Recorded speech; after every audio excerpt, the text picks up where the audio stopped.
I am so tired of every single election, Democrats pandering to women. It's the same damn thing, election after election after election.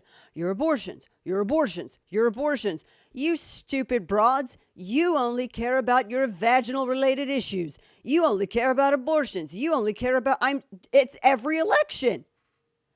As though we're too stupid to be concerned about what's happening at the southern border. As though these same people that claim to care about women so much are the first ones to sell us out when it comes to sports. They're the first ones to sell us out when it comes to men getting into women's spaces. They're the first ones to sell us out with our kids when they say, oh yeah, your kids can go ahead and have this experimental hormonal quote unquote care that's going to jack them up and make them dependent upon pharmaceuticals for life. And there's no long-term studies at all whatsoever that shows the adverse reaction that this has on their little developing bodies. They're the first people to sell you out.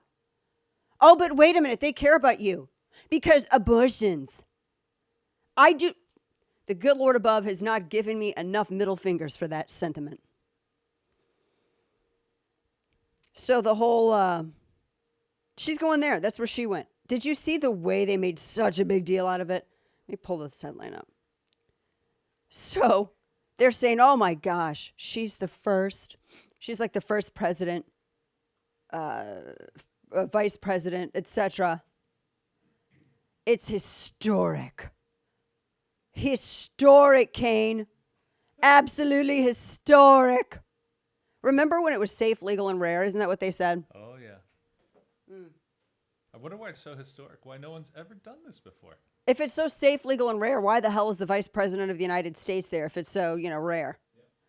Because they want to mainstream it further. They want to make this, they don't want to make this whole thing about how you're broke and how we have a deluge coming across the border. They want to make it about, but your abortions, because that's where they feel like they have some kind of advantage, I guess, over Republicans.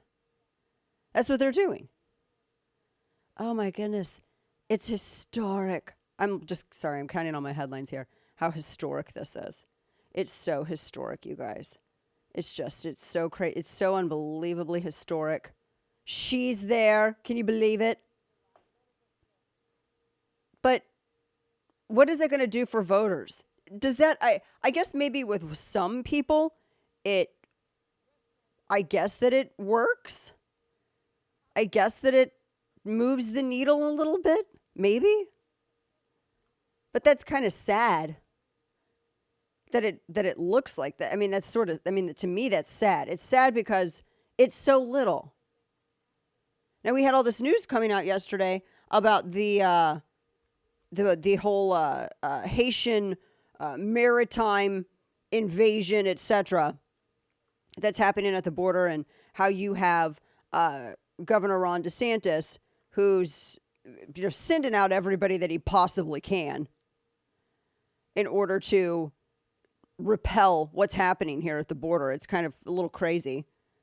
And the Florida border, at least, trying to deal with that. So she didn't say anything about that. When she went to the southern border, didn't she go to El Paso? Like they all go to the most sanitized portion of it possible. And I think she went to El Paso. I think he went to El Paso too, Biden. And they went to the most sanitized portion. She stayed there for like an hour or something, maybe it was like an hour and a half. Gets back on the plane, flies back to wherever the hell she's going. And Biden's the same way.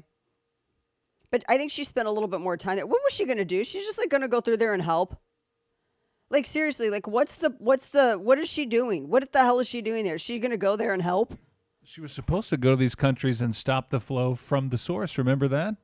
Remember that in the first year? No, I'm talking about the abortion clinic. Oh, yeah. But as it relates to the border, that's what I'm talking about. She's going to, let me help you. Let me help you with this baby. Let me help you with this baby. Can I hear her soundbite one more time? And I swear I will end up moving on, but I'm just amazed at how pandering this is. I want to hear the part where she acts like we're afraid of language.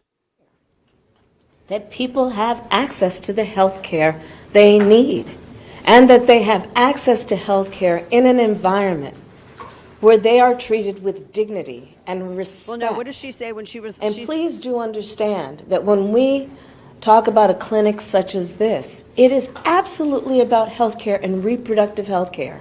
So everyone get ready for the language. Oh, here it is. Uterus. That part of the body needs a lot of medical care from time to time. Wait, what did she say? Issues like fibroid. Uterus. Why is that like a word she's got to be like, oh my gosh, it's... Uterus. Why does she act like that's a word people are afraid of saying? Get ready for this word, guys. Get ready for it. Uterus. I'm never going to stop it. You guys should have never given me a soundboard. It's just never going to stop, ever.